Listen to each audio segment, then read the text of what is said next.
Legal, já estamos ao vivo. O pessoal acho que já está começando a entrar aqui. A gente já vai dar uma boa noite para vocês. O pessoal vai entrando também, quem já chegou, já dá uma curtida lá também, manda boa noite para a gente ler aqui no ar também. O pessoal quiser mandar perguntas, tá bom? Lá, o pessoal já está começando a entrar aqui bastante. Transmissão ao vivo pelo Facebook e também pelo Instagram. Aí, qual a plataforma que você gosta mais, é só assistir a gente aí em mais uma Fab Live. Vamos lá, então, o pessoal já está entrando aqui. Uma boa noite a todos, muito obrigado mais uma vez. Aí chegamos à nossa 10ª edição aqui do nosso Fab Live, quebrando os muros da instituição aqui para levar conteúdo, informação de maneira mais simples, mais prática para você aí no dia a dia, né? E, pois bem, a gente chegou aí no meio do ano, dia 1º de junho hoje, hein? Metade do ano, já os primeiros 6 meses. Você aí, o que você achou? Foi rápido? Demorou bastante? Pois é, mas aí foi, por enquanto, aí um ano cheio de emoções aí, não? Então, para você aí, será que foi um ano perdido com tudo isso que está acontecendo? Coronavírus, a política, o trabalho.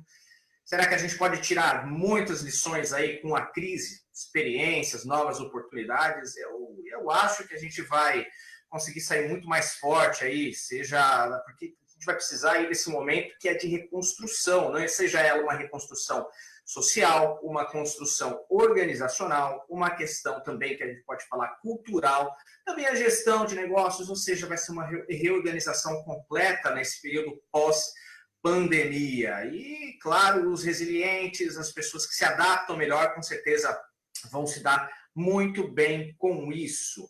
Nós já tratamos diversos assuntos aqui na nossa live e hoje não poderia ser diferente de a gente tratar um tema que também é muito importante aqui no Brasil, que a gente vai falar um pouco hoje sobre a saúde, né?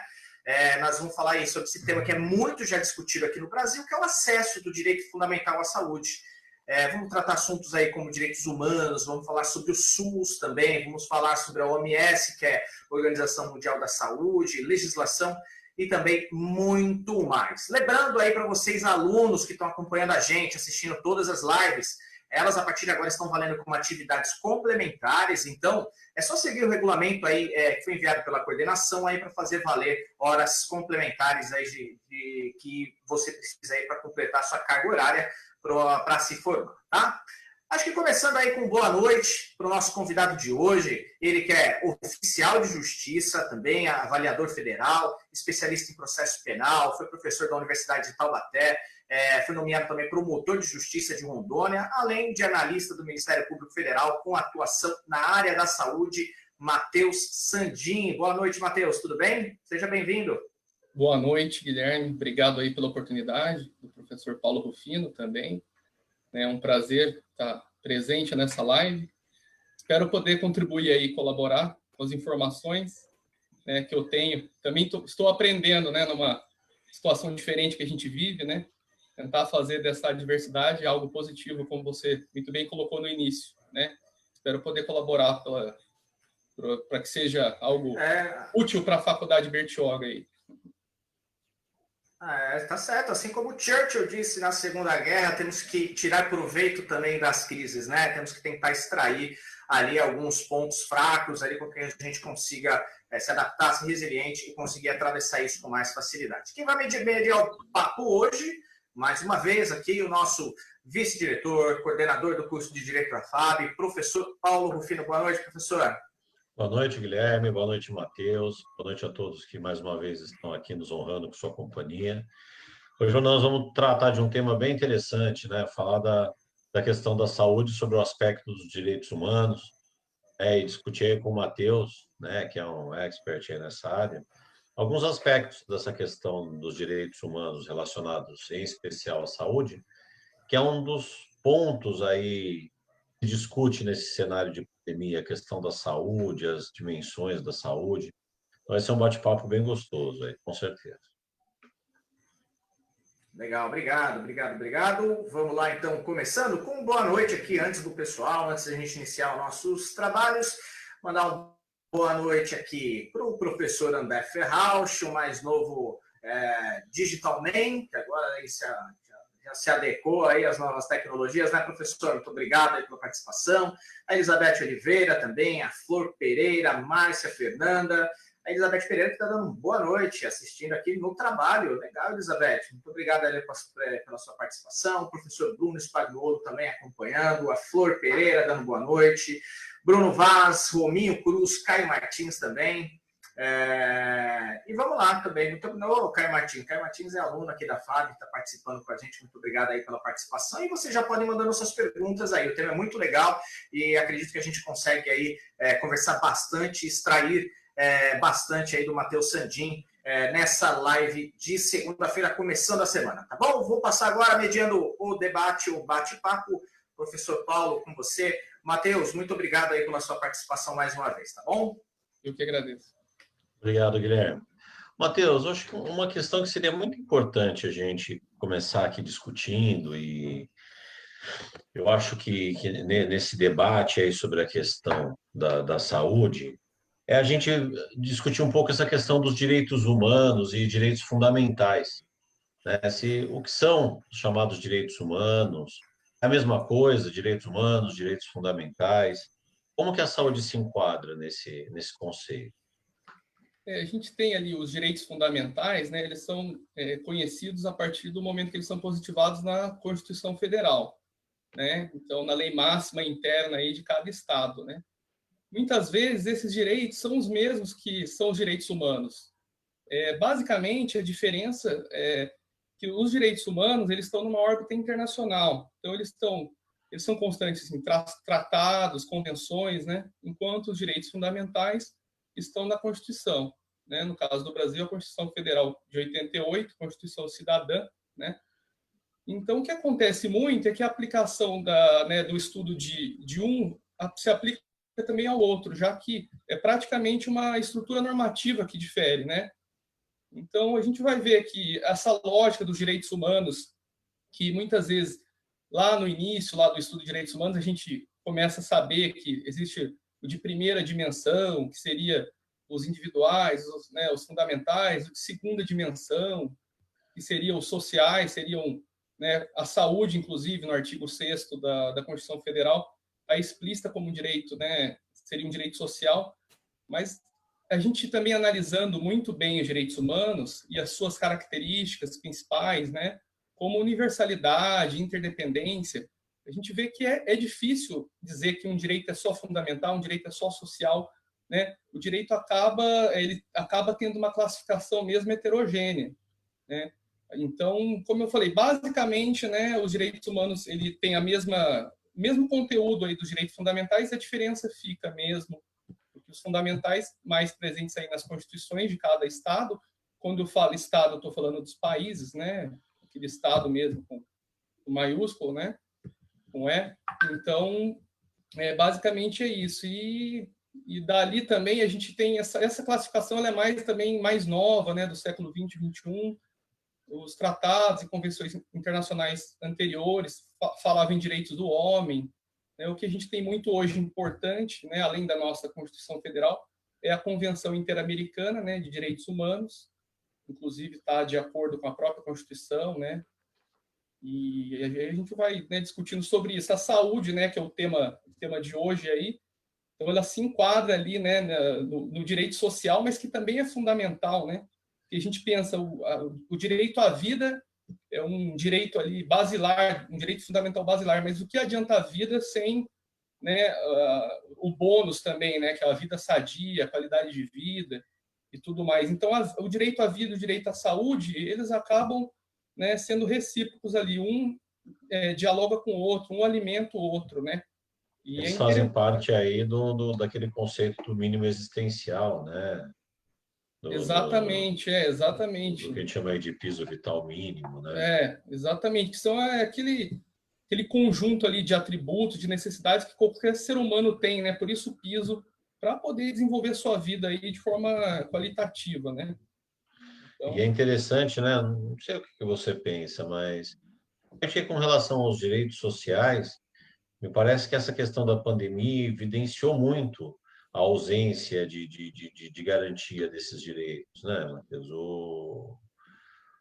a gente vê que o Estado não tem conseguido, ao longo do tempo, garantir esse mínimo existencial, né? Exato, e a gente fica aí muitas vezes na mão do administrador, né? Por isso que muitas vezes dá esse conflito, né, da judicialização, até que ponto o Poder Judiciário, né, o Ministério Público, né, a advocacia privada e pública, elas devem interferir, né, nessas questões de política, né, que seria mais atribuição aí do Poder Executivo. Então, fica, né, essa situação do mínimo existencial, né, ele sempre rivaliza com o que chamam de reserva do possível, né?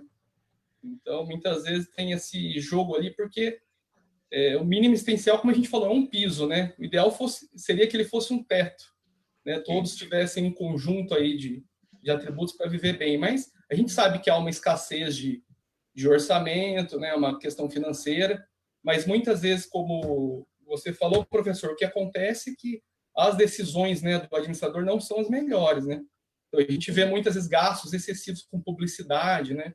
Isso não é de um tipo de político ou outro, não, é o geral mesmo. O próprio sistema contribui para isso, né?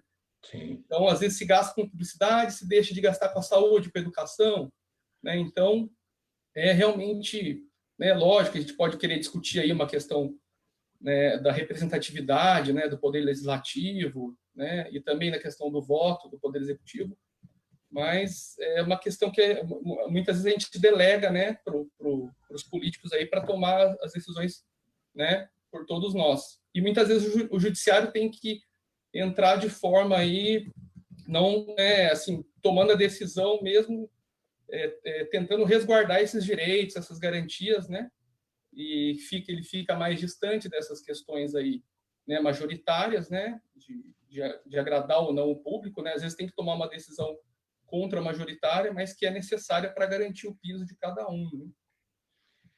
E nesse aspecto que eu acho interessante, eu não sei o que você pensa, porque hoje, se a gente vê a teoria da reserva do possível, ela traz bem a ideia assim, de que o Estado tem recursos limitados, né, para efetivação dos direitos sociais, fundamentais.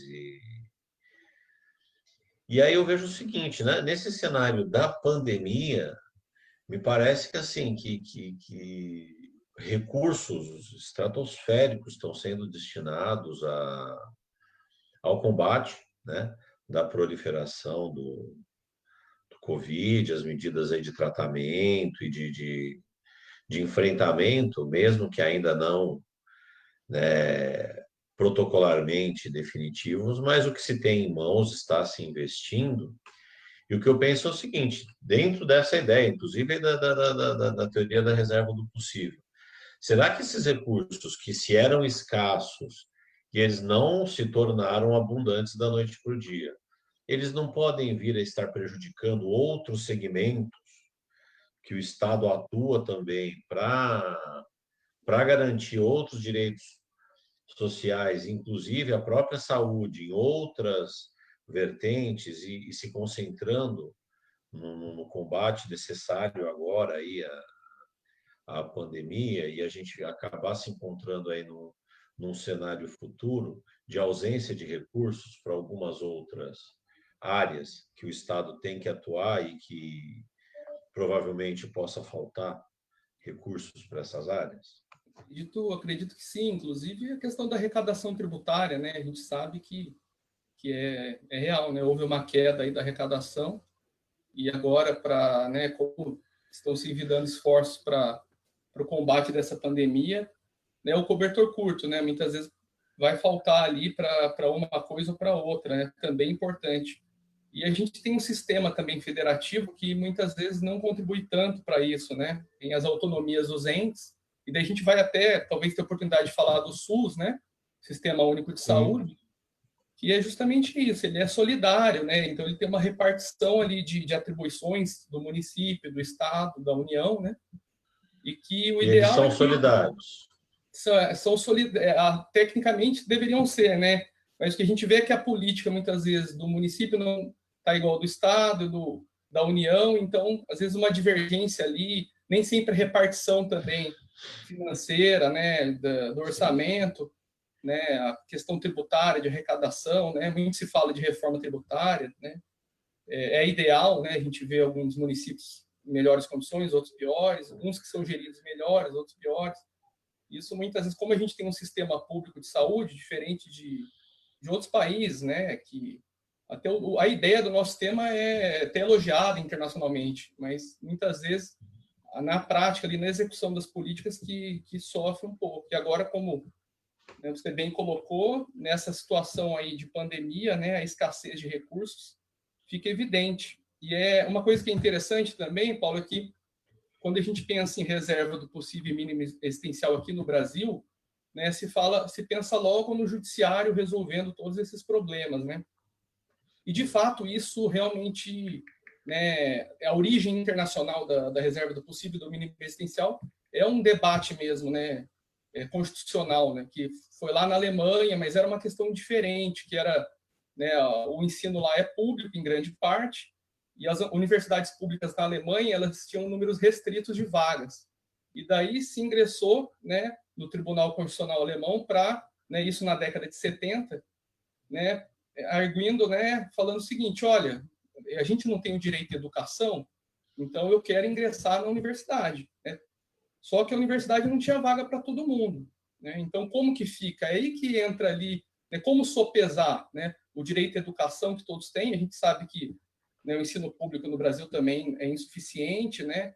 A universidade privada também tem suas limitações, às vezes até de acesso, né?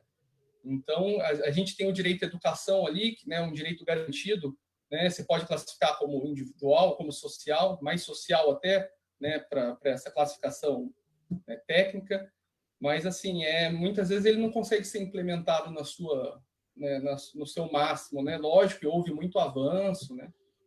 Então a gente depende, a gente pensa que não, né? Mas como a política influencia na nossa vida, assim, no nosso dia a dia, né? Não, com certeza. E assim, eu fiz até essa pergunta, porque se a gente olhar, por exemplo, o programa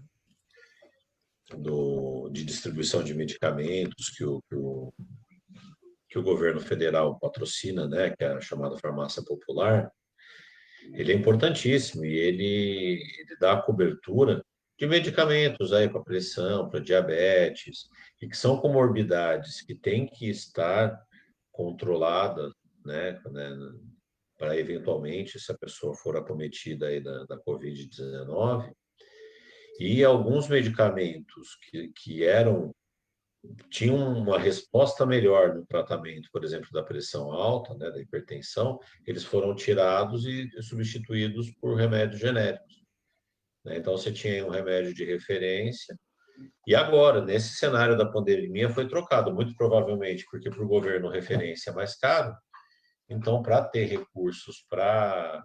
Então, fica assim um cenário interessante, né? Porque você destina recursos porque você tem que tratar quem está doente, e você tira de um programa que reforçaria a saúde de quem ainda não está doente, Pois né? é. É uma dinâmica que eu não entendo, até porque acho que quando a gente fala de sistema de saúde, também está incluindo as práticas preventivas, né? Então, acho que nesse momento aqui deu uma desordenada, né? E nesse tema, sabe uma coisa que é interessante, que eu tenho curiosidade de saber, que a gente estava até falando, é essa questão da cláusula de abertura dos direitos humanos. Como é que funciona isso? Né? E relacionado também a essa questão da saúde. É que a gente pensa muitas vezes que os direitos que, né, nós temos, as garantias, são aquelas que são apenas elencadas na Constituição, né, que estão expressas. Mas não, o próprio artigo 5º da Constituição, né, diz que esse rol, né, esse conjunto, ele é aberto. Então, né, os direitos e garantias fundamentais, eles estão além ali do artigo 5º da Constituição, né? Eles estão expressos em tratados internacionais, em convenções. Então, não é um rol exaustivo, taxativo, né? Então, a abertura é nesse sentido mesmo, né? Para que os direitos humanos, né, seja na órbita internacional, como a gente conversou, para os direitos fundamentais, os direitos sociais, mesmo terem essa abrangência, né? O ideal é que sempre faça interpretação mesmo, né, usando-se analogia, né? E não só se preocupando com aquilo que está estritamente descrito na carta. Embora a nossa Constituição seja até classificada como prolixa, porque tem muitos dispositivos, e realmente nesse ponto, até é uma prolixidade positiva, porque, né, dá uma garantia maior aí, só que nem sempre é possível, né, pensar, né, em tudo que pode acontecer, ainda mais que o Constituinte foi lá de 1988, né, antes até, né, a Assembleia Constituinte, mas lógico que houve emendas e tudo mais, mas nem sempre, né, a Carta Magna do país retrata fielmente o que se vive no dia, né, no ano, e o que seja. Tanto que muitas constituições de outros países são mais sucintas, mais resumidas, né, e muitas vezes alguns direitos são garantidos mesmo pelos tribunais, né, pela justiça. Então, a gente tem vários casos, tanto que essa ordem vem se repetindo um pouco mais no Brasil. A gente vê o próprio Supremo tomando algumas medidas mesmo proativas, né, garantindo alguns direitos que, né, por vezes isso é criticado, mas também tem seus pontos positivos, né? Mas o judiciário tem essa função também, né, de aumentar aí o rol dos direitos, além muitas vezes do que está descrito ali na lei, na Constituição. Legal. E me fala uma coisa, Matheus, nós estamos falando agora de um cenário, né? Essa crise do Covid, ele tem agora uma abrangência mundial, né? E, obviamente, cada país tem o seu sistema de saúde, tem os seus regramentos de saúde, mas eu acredito que a gente precise de direcionamentos, de um norteamento de abrangência mais plurinacional. Como que está sendo? Como que você tem visto a atuação da OMS nesse cenário? Como é que funciona a atuação da OMS em situações como essa?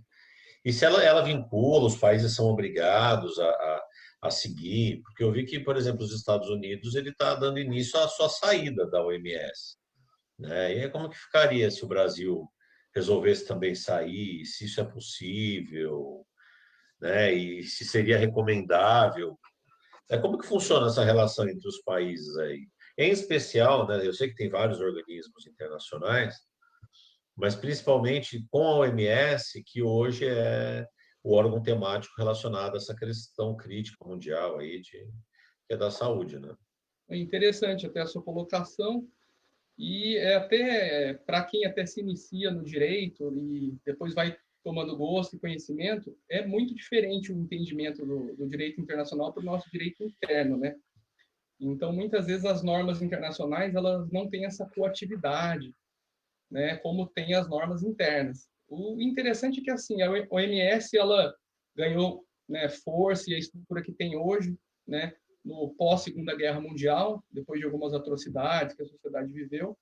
Ela tem origem lá numa comissão de proteção e higiene, né, após a Primeira Guerra Mundial, antes até também, né, quando houve uma guerra do México, outra guerra na Crimeia, né, a Primeira Guerra não essa de agora, já se tinha assim uma atenção à saúde, à higiene, mas nada muito bem estruturado.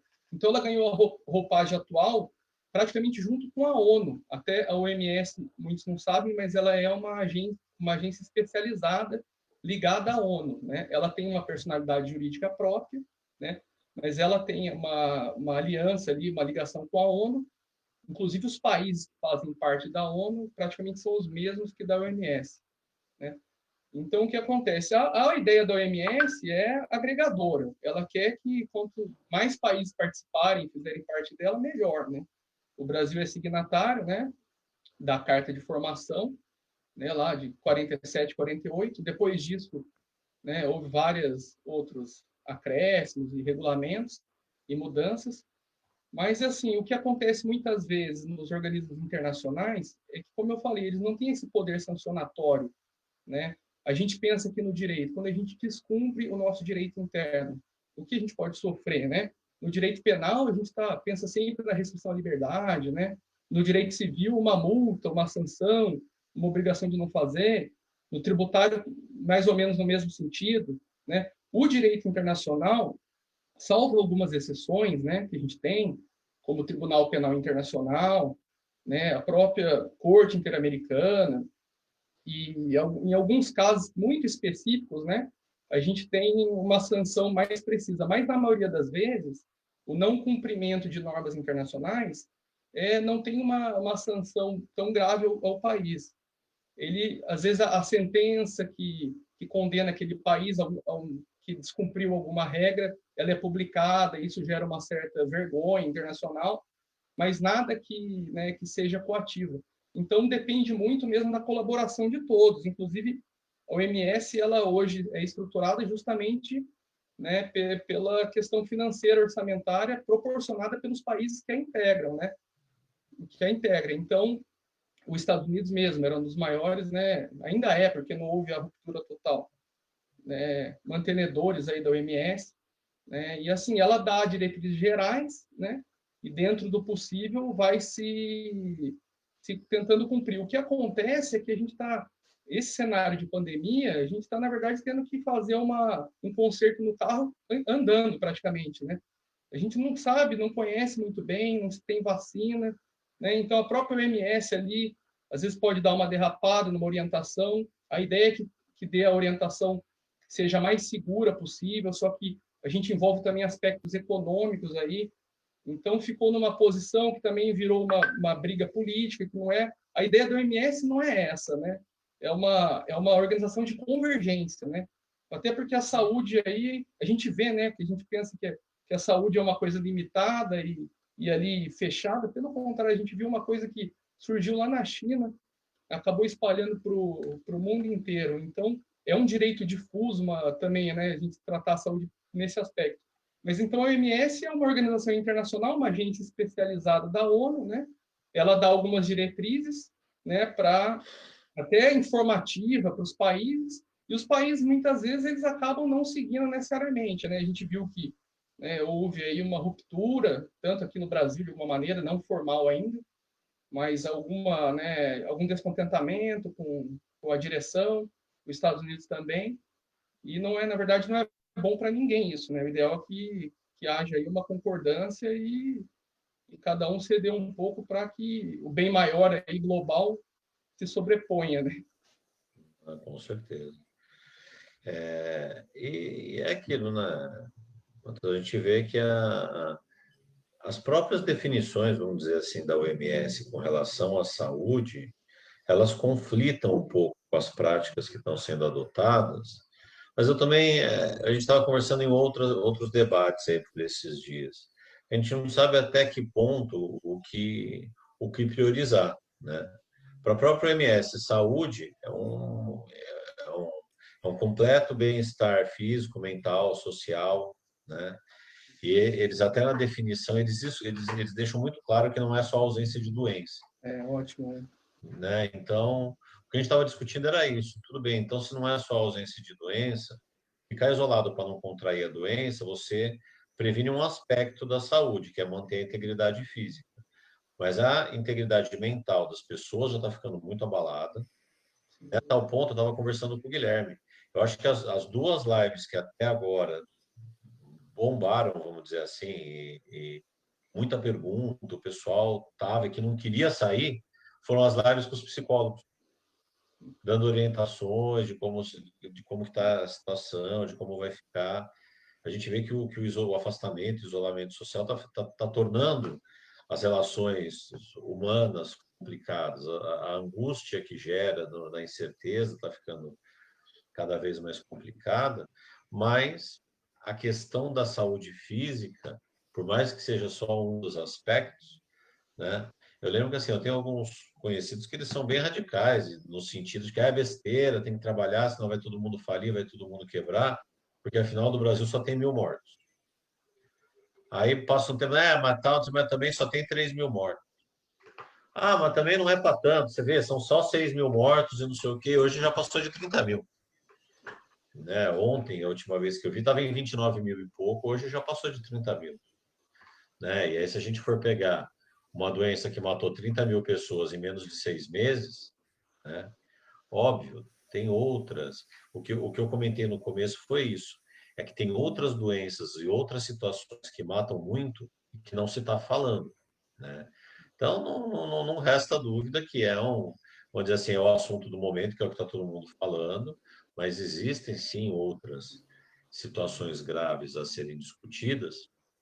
Mas acho que é importante a gente conhecer um pouco esse cenário, e esse seu tema, o que eu acho interessante, é assim, a gente passar um pouquinho dessas questões técnicas para as pessoas, é legal para você também não ficar saindo falando besteira por aí.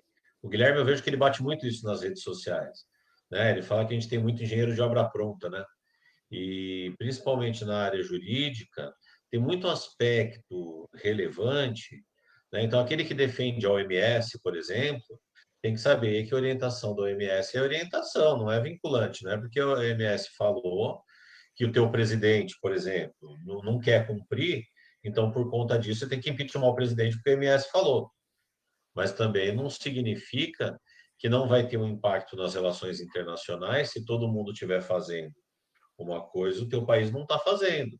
Depois, lá na frente, como já aconteceu, né? Eu vejo assim, legal. O atual cenário se espelha, né, no governo americano, tudo mais, etc. Mas eles não tiveram o mínimo pudor de fechar de fechar a fronteira para brasileiro. O avião não vai do Brasil para os Estados Unidos. A gente é amigo, mas vocês ficam aí que vocês estão com muito caso, o negócio aí está descontrolado, né? Então a gente vê que a gente está num cenário aí meio de cada um por si, Deus por todos, né? E aí eu acho que seria nesse cenário a gente entender um pouco também como que funcionam essas relações internacionais, esses organismos internacionais, como que o Brasil tem se relacionado com eles. Eu acho que é legal a gente saber, nesse cenário mundial, como é que está o Brasil no cenário mundial? Como é que a gente se relaciona? Qual que é a nossa relação jurídica com esses organismos? A gente é vinculado, não é vinculado? Qual que é, né? Eu acho que é legal, porque eu acho que tem muita gente que a gente ouve falar muitas vezes desses organismos, e esses dias até do outro lado, porque não sei quem denunciou não sei quem na Corte Internacional de Direitos Humanos e tal. Como é que a gente se vincula nesses organismos, Matheus? Interessante, né, que, professor, essa colocação, né, inclusive você falou da saúde, dessa completude, né, de não ter só o aspecto negativo, mas também o positivo. E daí a definição mesmo, como o senhor colocou, foi colocado da OMS. Então, é exatamente a importância do organismo internacional a gente vê a partir daí, né? E o Brasil, assim, para fazer parte desses organismos internacionais, também tem essa repercussão jurídica. Então, normalmente o chefe do Estado, no caso do Brasil, o presidencialista, né, o presidente da República, que ele passa a negociar a participação do Brasil nesses tratados e nesses organismos internacionais, né? A gente tem que pensar que cada organismo internacional ele tem um tratado e esse tratado ele tem uma validade internacional e tem também interna em cada país. Então lá, quando passou a se pensar em criar o OMS, o que aconteceu? O chefe do Estado, muitas vezes acompanhado do chefe de missão diplomática, ele foi lá negociar o tratado, as bases do tratado, colocar as posições, os interesses nacionais. Então, cada chefe de cada país está reunido, né? Depois dessa negociação, se celebra o tratado. Ok, chega num texto final, né? E agora, para isso tudo ter algum valor, né? Para que tenha que ser respeitado em cada país, no nosso sistema nacional, esse tratado ele tem que ser aprovado pelo legislativo, né? Então, aquele tratado que foi negociado, aquele conjunto de normas que foi definido, aquele texto definido entre os chefes das nações, costuma ser levado ao legislativo de cada país, no nosso caso, o Congresso Nacional, né? E o Congresso ele vai aprovar ou não, sobretudo nos casos de compromissos gravosos. É isso que a Constituição coloca, né?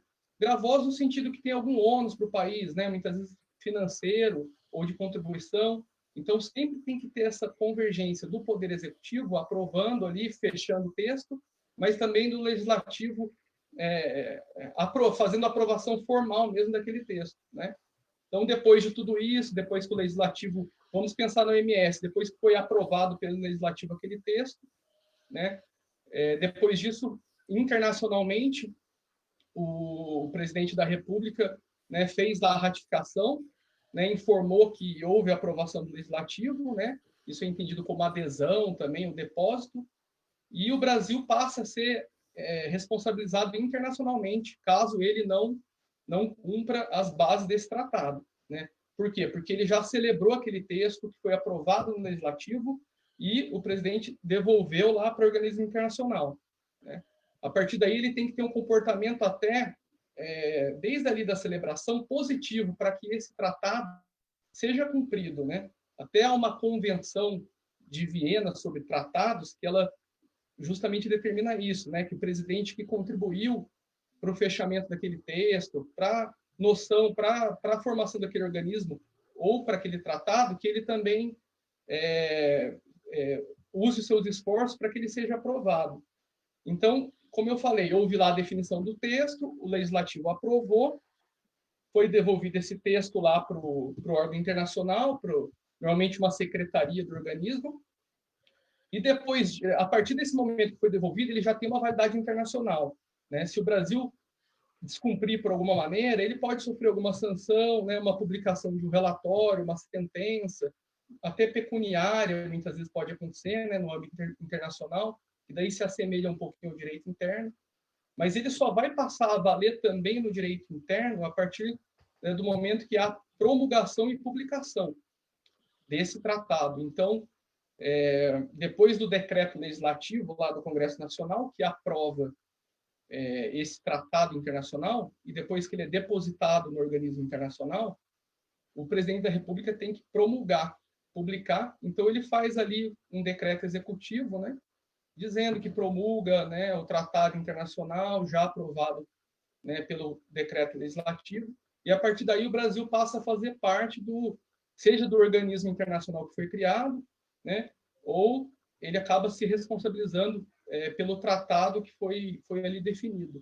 E assim todos os organismos, né? Na ONU foi assim, na OMS, o Brasil faz parte também lá do Tribunal Penal Internacional, né, que está mais relacionado a conflitos armados, que tem uma função subsidiária, complementar à legislação interna, né? Então, se o Brasil não punir, né, devidamente ali algum membro, o Tribunal Penal Internacional ele cuida de pessoas físicas, né? Diferente da Corte Internacional de Justiça, que trata mais os estados. Mas o Tribunal Penal Internacional é um caso desse, é o Estatuto de Roma, que inclusive a Constituição Federal fez a previsão, né, que o Brasil poderia fazer parte do Tribunal Penal Internacional. E esse Tribunal Penal Internacional também foi lá, a ideia dele foi para regulamentar e impedir aqueles tribunais de exceção pós-Segunda Guerra Mundial. A gente vai ver que a gente olhando o direito internacional, quase todos os organismos, sejam para reunião de Estado, seja para punição de pessoas físicas, eles têm ali a origem no pós-Segunda Guerra, né? Por quê? Porque a gente viu que o direito positivo, só aquilo que estava escrito na lei, muitas vezes não poderia ser manipulado, né? Poderia ser alterado. Então, a partir daí se viu a necessidade de também organismos internacionais, ao menos fiscalizar os países, né? Para evitar atrocidades e também tentar uma contribuição aí, né, em benefício da humanidade, né? Seja em questões ambientais, de saúde, questões criminais.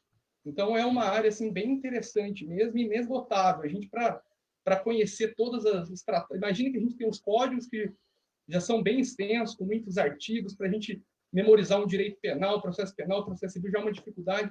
O direito internacional, então, ele é inesgotável, né? Ele tem um arcabouço ali normativo assim, enorme. Mesmo os que o Brasil faz parte também é muito, muito grande. A gente vê que até um estudo difícil que tem, às vezes, para o exame de ordem ou para um concurso público, porque ali a possibilidade e a diversidade de cobrança é enorme. Então, realmente é um tempo inteiro tentando buscar, sendo curioso, buscar informação. Agora, é uma área que dificilmente alguém domina assim, de forma ampla. Sim, de forma plena, né? Você tem Paulo, você é posso especializado dar dentro aqui do para mandar uma direito boa noite? internacional, né? Claro, Guilherme, a casa é sua. Legal, legal. Só dar uma boa noite agora aqui, professor, pessoal que está acompanhando a gente aqui na live. Queria mandar um abraço aqui para... Tem até uma pergunta até do professor André Ferraz, que eu vou ler daqui a pouquinho. Só mandar um alô aqui para a Márcia Fernanda, que está participando com a gente, mandando boa noite.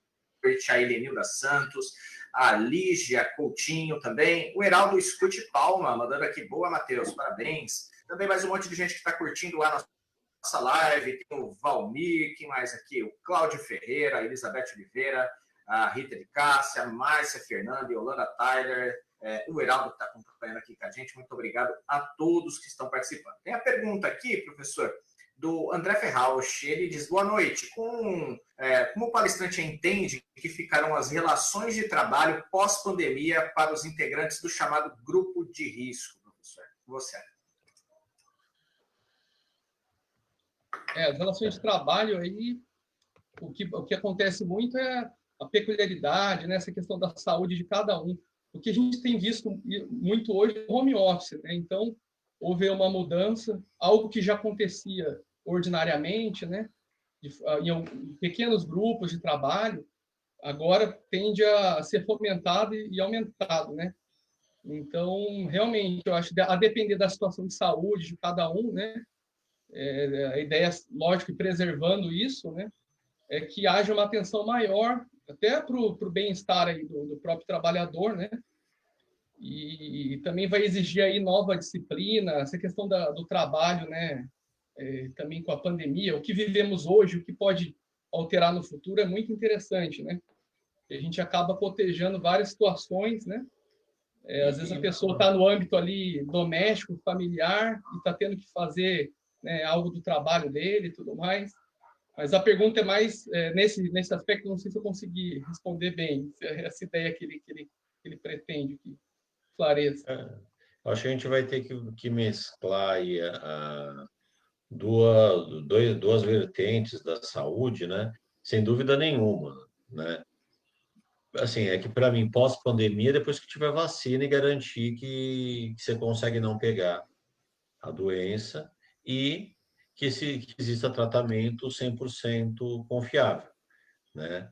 Que hoje é, inclusive, uma questão, né, que seria até, não sei se está dentro dessa área aí, professor Matheus, mas que é o seguinte, né?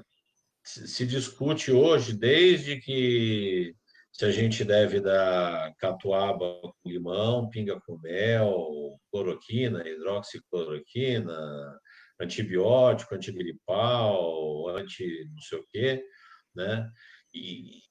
Na verdade, como que seria esse procedimento para a liberação de medicamentos sem uma confirmação científica? Se isso é possível ou não. Porque parece que é aquela questão assim, pega o paraquedas sem testar e pula. E eu já vi alguns falarem que o problema de pegar paraquedas sem testar e pular é que pode ser que o avião consiga aterrissar. Então, o que é mais seguro? Ficar no avião em pane e deixar o piloto tentar aterrissar?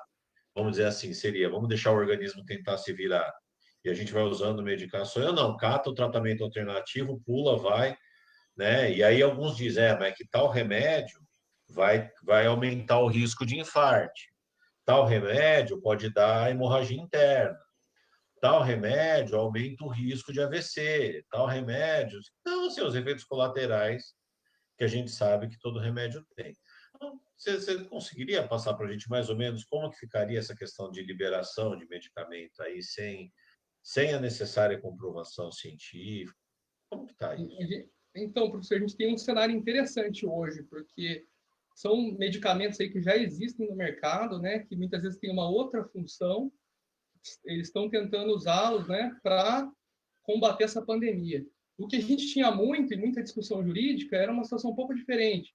Eram medicamentos ali, ou suplementos não utilizados, que tinham uma utilidade específica, e não autorizado. Por exemplo, a pílula do câncer, né, que todo mundo ouviu falar, essa discussão, né, muitos falavam que tinha ela era positiva, mas não havia, na verdade, uma comprovação científica. Mas ali ela não era utilizada para outros fins, né? Pelo menos assim, de forma já comprovada. A gente tem agora que são medicamentos ali de outro tipo, né? O cloroquina, hidroxicloroquina, que a gente está sempre falando, usado para combater malária e outras, né, doenças, usada para esse caso. Então, aí entra, na verdade, a autonomia, né, do médico e do dentista, mas mais do médico, no caso, né, do que a gente está tratando, que ele tem, né, ali, até pelo Conselho de Ética Médica e pela legislação, ele tem essa autonomia para para poder, né, prescrever um medicamento que ele é já autorizado na Anvisa. Muitas vezes, ainda que não tenha...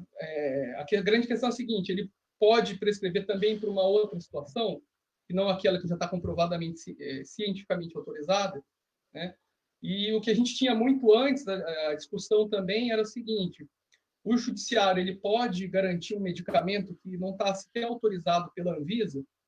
Então, isso foi muito debatido pelo Supremo e, como havia muito problema, né, algumas ações que as pessoas ajuizavam, muitas vezes o Poder Judiciário ele não tem a capacidade institucional que se fala, né, o expertise mesmo, para fazer a análise se aquela capacidade mesmo para analisar se o medicamento vai funcionar ou não. Muitas vezes precisa de um perito para isso, mas a gente via que algumas decisões eram dadas sem esse critério técnico médico.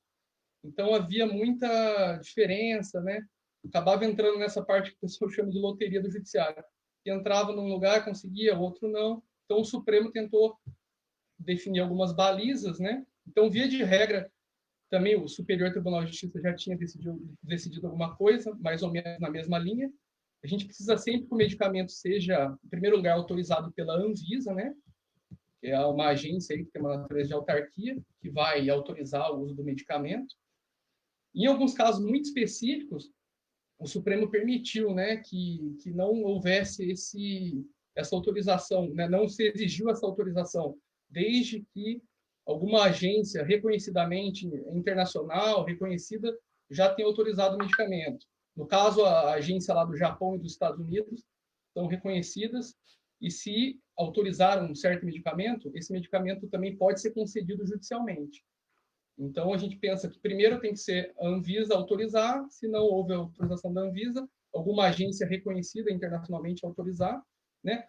Não exista um substituto, né? Um medicamento que possa fazer às vezes desse, né? E basicamente são esses os critérios, né? E tem uma eficácia aí mesmo útil para o caso.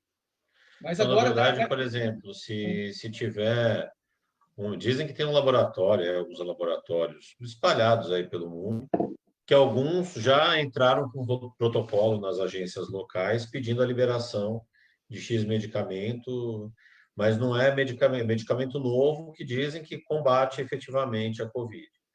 Se a agência de saúde, então, americana, japonesa, canadense, aprovar esse medicamento, ele for aplicado, aqui no Brasil, eventualmente, a gente poderia começar a pleitear, mesmo que o procedimento da Anvisa demore, a Anvisa ainda não... Exatamente, exatamente. Ainda que não tenha essa batida de martelo da Anvisa, se houve de alguma outra agência que regulamentou, o que a gente tem muitas vezes não é nem o caso agora. Eu acredito que a gente não vai chegar nesse ponto com a pandemia, mas acontece muito desses medicamentos que são muito caros, né? E é uma discussão também interessante, até que ponto os entes públicos eles têm que arcar com esse tratamento, que às vezes não é nem um medicamento que é caro, não, ele é absurdo mesmo, às vezes compromete o orçamento aí de um município pequeno aí, uma boa parte, uma doença rara e ultra rara.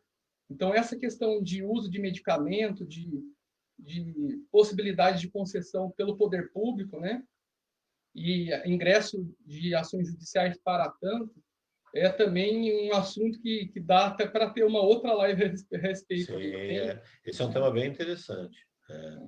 A gente tem relacionado à saúde, tem bastante coisa legal que a gente pode discutir. E, na verdade, para a gente ir finalizando já, Matheus, sabe uma questão que seria também... A gente é sabido, né? Mas, assim, o Brasil, como é que você vê? Como que ele modificou a sua legislação, né, para enfrentar essa pandemia, né? Precisaria, ao seu ver, assim, tem que ter uma alteração mesmo, essa situação emergencial tem que ser regulamentada, né? Como é que funciona? Porque eu acho que são pontos aí, ficam às vezes meio nebuloso, que é legal a gente esclarecer. Sim, sim. A gente viu que, né, muitas vezes a legislação atual, a lei de licitações, parece numa situação dessa nova, que, né, a gente nunca viveu, ela não pareceu suficiente. Então, né, fizeram algumas modificações. Teve uma lei agora de fevereiro, que é 13.979, se não me engano. Então, ela ela autorizou aí uma dispensa de licitação justamente para contratação, né, para aquisição de medicamentos no combate à pandemia. Para isso, exigiu lá publicidade pela internet dessas contratações, né? Então, houve uma flexibilização das regras do direito administrativo para que fosse mais ágil, mais rápida essa aquisição de medicamento e a possibilidade de tratamento. Infelizmente, o que a gente tem visto aí no noticiário é que isso aí está sendo usado também de uma maneira aí para, mais uma vez, ter um desvio de verba e tudo mais que, infelizmente, a gente está um pouco acostumado no nosso país, né? E, na verdade, eu acho interessante, porque os governantes, eles deveriam receber uma cartilha com uma regra só, que já estava bom. Lá, você foi eleito para defender o interesse público. Então, tudo que você for fazer, quando você for fazer, com licitação, sem licitação, quando você for fazer concurso, qualquer coisa, você lembra, o que eu estou fazendo vai atender o interesse público ou vai atender o interesse particular? Né? Acho que a maior gravidade é você privatizar a coisa pública, que é o que a gente vê muito. Né? E privatizar com boa, com má intenção, está errado. Né? Às vezes a gente discute a questão do prejuízo ao erário, e na verdade eu penso que não é nem só o prejuízo financeiro ao erário. A gente tem até um grupo em São Paulo que nós estamos formando aí aos pouquinhos para discussão política não partidária. Na verdade, é para discutir ciência política e levar a ciência política para o maior número de pessoas possíveis, né? Porque eu penso assim, a partir do momento que você leva, inclusive, para a administração pública uma ideologia de um determinado grupo, você já não está necessariamente atendendo o interesse público. Porque né, o bem comum você tem que avaliar diversos aspectos, desde cenário internacional, cenário interno, regionalidades, né, A gente precisa interrompendo, desculpa, a gente precisa da capacidade técnica, né, dos gestores, né? Porque sim, exigir até por uma coisa, a gente tem lei para tanta coisa, por que não exigir de um secretário, de um ministro, uma capacidade mínima ali de gestão, de conhecimento técnico? Infelizmente, sim. o sistema político aí favorece que sirva ali para outros interesses, né? Essa alocação, né, É. de secretário, de ministro, tudo mais. Então a gente padece um pouco com isso no cenário nacional, né? Exato. Eu sempre brinco, eu comento, às vezes, não, mas tem o teto de salário. Ao meu ver, não é o que está na lei, não é do jeito que pode. Mas, ó, eu preciso de um cara bom de economia. Quem é? O fulano de tal, ele cobra R$ 1 milhão por mês. Tá, e quanto que ele vai reverter o trabalho dele? Tanto. Então, vamos fazer o seguinte, fulano, se você conseguir tal meta, você ganha o seu R$ 1 milhão por mês. Se você não alcançar essa meta, você vai ter só teu salário lá, que é X, que já é alto para chuchu. Né? Mas é o que você falou, tem aptidão técnica. Você vai botar na educação um cara que não é sensível à educação, que não entende de educação. Um curso que a gente tinha na FAB e que a ausência de regramento matou, e com certeza o lobby político foi muito grande para esse curso não ser regulamentado, foi o curso de turismólogo. Eu lembro que na regulamentação do curso exigia que as secretarias de turismo e os órgãos públicos de turismo fossem compostos por turismólogos, mas não passou. Eu acho que dentro dessa ideia teria que ser. Na verdade, acho que algumas classes que ainda conseguem se impor, que nos órgãos públicos têm esse respeito, são aquelas classes de serviço de base, né? Da linha de frente, dos diversos segmentos aí da administração pública. Mas eu concordo com você, os gestores também tinham que ter qualificação técnica. Né? Eu penso, pelo menos, nesse cenário de pandemia. Está todo mundo certo, todo mundo errado. Os entes da federação não se falaram, não se conversaram. Né? Se a gente for ver, quem falava que não tinha que isolar nada está errado, mas quem falava também que tem que isolar até acabar com a pandemia está tendo que dar o braço a torcer. Você fala, segura 2 meses e meio. Vai aguentar mais quanto tempo? Será que talvez se técnicos tivessem planejado isso, não tivesse chegado num meio termo, que não tinha proliferado tanto, a população não tinha caído em descrédito, que a gente vê também, pessoas também não estão cumprindo como deveria o isolamento social, porque os discursos não batem e as pessoas caíram em descrédito. Aí cada um faz o que quer. Né? Foi E é uma tudo, né? situação. Faltou essa mentalidade mesmo social, né? O comportamento adequado, a orientação. E o Brasil ainda A tá orientação. com um problema maior aí, porque a situação está se arrastando. Talvez se tivessem feito algo mais restrito no início, mas agora já chegou um ponto que questões econômicas também impedem, e É, políticos, e a gente está numa é, situação complicada, não, né? Tem que ter esperança complicado. que vai melhorar, mas muita coisa poderia ser feita de uma maneira mais qualificada, de forma mais competente, com comportamento adequado de cada um, parar de fazer da coisa pública o quintal da sua casa, né? Agir como você falou, Paulo, com o interesse aí mesmo primário, né? Que é o interesse público mesmo, aquele que favorece a todos, e não uma classe de pessoas ou apenas o erário. Então é um conjunto de problemas aí, né? Que a gente tem. Não, com Olha só, certeza. só uma licencinha, Paulo, olha só, eu acabei até pegando esse gancho, quando a gente fala da questão de gestão, né, que isso é um grande problema, né, no serviço público no país. No ano passado, em 2019, não vou colocar nem 2020, porque esses números eu acredito que vão dobrar ou triplicar, quem sabe, né? O investimento total no ano passado na saúde foi de 122 bilhões de reais. Se a gente dividir, fazendo um cálculo muito grosseiro, obviamente, ele é muito grosseiro, mas se a gente dividir 122 bilhões para 210 milhões de habitantes no país, a gente está falando do plano de saúde de R$ 580 para cada habitante brasileiro pagador de imposto. Então, e se a gente ainda retirar, que vai ser em torno quase de um quarto da população brasileira, já tem plano de saúde, ou seja, são pessoas que não utilizam ou eventualmente utilizam o serviço público, esse valor até aumentaria. Né? Então, se a gente for ver que você tem praticamente quase um plano de saúde de quase R$ 600 praticamente, um pouco mais. E realmente a gente não vê esse investimento chegando na ponta, onde que ele realmente deveria chegar, né?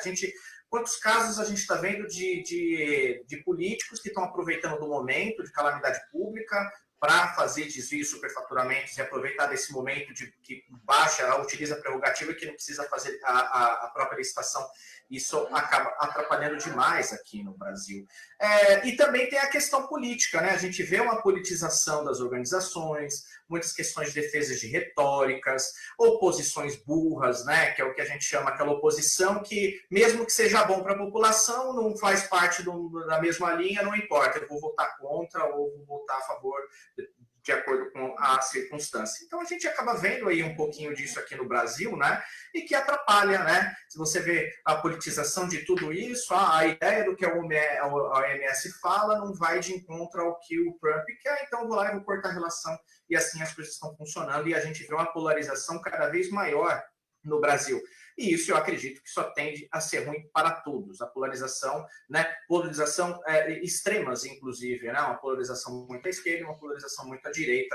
E isso tem prejudicado bastante o andamento das coisas no Brasil, que se já eram ruins, a gente só pode pensar que pode piorar, não é?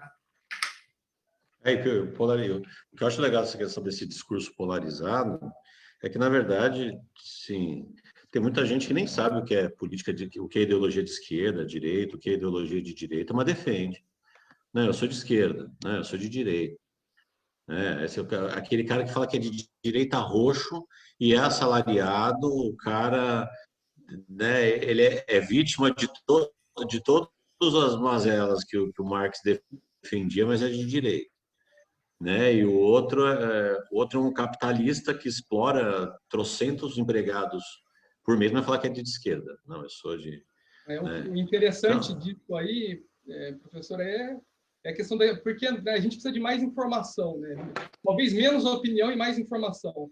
Aí que entra o ensino, né? O ensino formal, a universidade fazendo seu papel, né? O poder público tentando aumentar o acesso à educação, à cultura. Essa consciência coletiva, eu acho que falta um pouco ao brasileiro. Não é comparando com o europeu e estadunidense, não. Comparando com nossos vizinhos aí.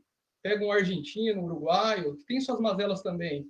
Mas vai ver quantos livros, né? Média de leitura de livros aí. No Brasil chega a 1, 2 por ano. O argentino lê 10. Então, isso aí, de uma maneira, aumenta aí a consciência coletiva, né? Até para entrar nesse assunto mesmo, que a gente está debatendo do direito fundamental, até para a pessoa exercer seu direito civil, seu direito político, né? ela precisa ter um acesso à informação adequado, uma educação, uma base cultural, né? Falta muito no Brasil isso. Questões familiares também, pessoas vulneráveis, né? O Estado às vezes não atende de forma adequada, não supre esses problemas, né? Para a gente conseguir eleger melhor os políticos, exigir melhor, ter conhecimento de legislação, talvez mudar a grade curricular, né? A gente aprende muita coisa importante no ginásio, no colégio, mas pouco sobre cidadania. Por que não o direito do trabalho, o direito do consumidor, o direito constitucional lá no colégio, né? E não só ficar ensinando química, física, que também são, né, áreas importantes, matérias importantes, mas eu acho que, né, muita coisa precisa ser modificada no nosso país para a gente ter algo melhor aí, como na Coreia do Sul, né? Um projeto de 30, 40 anos que revolucionou o país, né? Em tecnologia e tudo mais. Então, a gente tem muita coisa Sabe que nesse cenário político, Guilherme, é um tema legal trazer um professor de história, de preferência que seja isento mesmo, e que apresente. Conta para a gente um pouquinho. O que são ideologias de esquerda, o que são ideologias de direita, o que Posso dar caracteriza um uma ideologia? exemplo? Posso dar um exemplo? Se você for analisar o termo fascismo, ele precisa ser atualizado, na verdade. Se você olhar o Aurélio, o Wikipedia, todo mundo vai ter que atualizar esse termo, porque quando você vê esse uso indiscriminado hoje nas redes sociais, até irresponsável com relação ao fascismo, se você for buscar informação, você não vê que não tem nada a ver com o que ficam falando hoje. Ou atualize, então, esse termo, ou crie um outro nome, né? Então, é muito achismo. Você falou muito bem, professor Matheus, o povo hoje é muito manchetista, né? Ele se baseia numa pequena manchete sensacionalista, geralmente, né? Porque a manchete ela é feita para você clicar, né? O famoso manchete caça-clique. Ele faz com que você acesse, porque isso cria nível de mensuração para a venda de anúncios, né? Quanto mais cliques, mais você consegue mostrar para o anunciante que você consegue vender o produto dele e que o seu produto ali que você está vendendo é mais caro do que dos outros, né? Isso vem até por questão de valores. Então a gente chega num ponto aí que realmente é muito complicado com relação, as pessoas estão se formando, informando muito pouco e opinando muito, né? E eu tenho, a cada dia que passa, acho que eu também já fiz isso, não posso falar, eu também já opinei muito sobre política, principalmente, e depois na hora que a gente vê que a gente não sabe o que realmente acontece, até em bastidor, né? Então, a gente aprende a falar, pô, mas nem sei o que eu estou falando, não sei se está certo o que eu estou falando, então, se eu não sei, eu parei de falar, então eu nem escuto mais.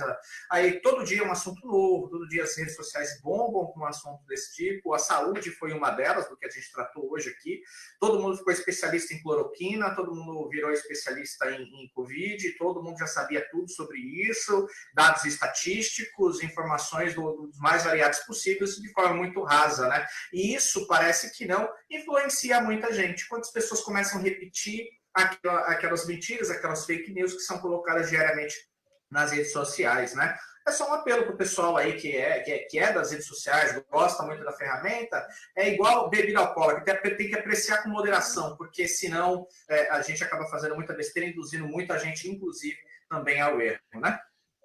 É interessante, que você colocou bem essa questão, não que, né, longe de mim de querer diminuir a importância das opiniões, muito importantes, são muito importantes, mas uma base aí de informação é legal também, né? Para dar uma opinião mais embasada, e hoje, com acesso à internet, a gente tem tanta facilidade, né? A gente coloca no Wikipedia, dá para se basear, como o Guilherme falou muito bem, essa questão da esquerda e da direita, né? Dificilmente você consegue taxar o atual cenário, né, de uma maneira ou de outra. Então, tem que ter um pensamento crítico, diminuir um pouco a paixão, que a política leva a gente à paixão mesmo, mas segurar um pouco a onda, né?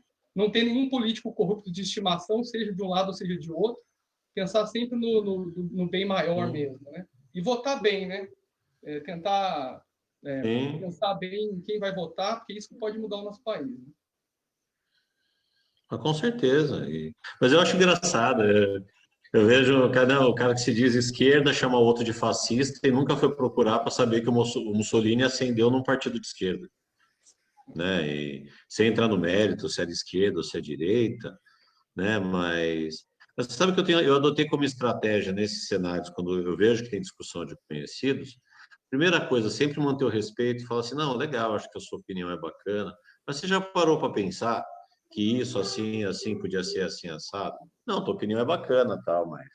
Né, que eu acho que se você olhar direito atrás de onde você viu isso aí, Eu acho que a informação, o diálogo, mas sempre a gentileza e o respeito constroem O uma respeito é sociedade melhor, que eu acho importante, que né? isso está faltando muito também, né? Pra gente, Posso até discordar de você, mantendo o respeito, a gente continua discordando. é o Voltaire, né? Discordo de tudo que você diz, mas defenderia até a morte o direito de dizê-lo, né? Mas é isso aí, a gente não tem compromisso com o erro, né? A ideia é dialogar, conversar. Eu, às vezes, também penso uma coisa, depois passo a pensar outra. É interessante essa troca de ideias, de opinião, mas a gente tem que alicerçar tudo em informação, humildade e respeito, para todo mundo melhorar. E, né, como eu falei, ninguém tem compromisso com o erro, a gente está em evolução, todos, eu acho. Né? Então, tentar o melhor para o coletivo, né? O bem-estar, pensar a saúde aí não só no aspecto, né, negativo que se fala, ausência de doença, mas no positivo, né, de bem-estar, de alegria, de felicidade. Talvez essa pandemia venha para a gente repensar tudo isso, dar mais valor, né, em virtude das limitações que a gente está passando agora, para dar mais valor para outras situações que a gente tinha não está tendo, né, e nessa linha.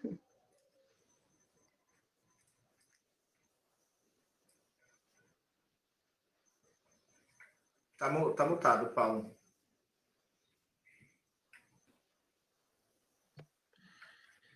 Não, mas com certeza. Eu acho que é importante esses debates que nós estamos oferecendo. A ideia é essa mesmo.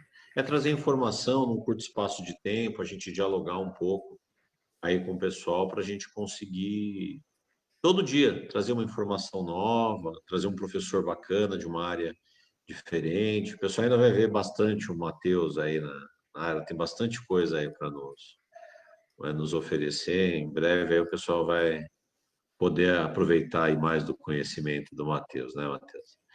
Agradeço imensamente a sua participação, tua presença. Foi muito gentil de aceitar nosso convite. Um prazer ter contado aí com você. A todos que ficaram aí com a gente, obrigado, Guilherme, Yuri, mais uma vez, parabéns aí pela condução da nossa live.